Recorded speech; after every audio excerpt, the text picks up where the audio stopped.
மனமதை மனையாயிட்டு குணமதை கலசம் செய்து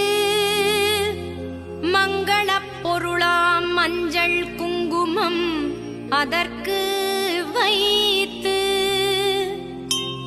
அன்பெனும் மலர்கள் சூட்டி அதனாலே அர்ச்சனை செய்து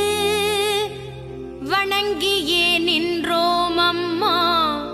வரங்கள்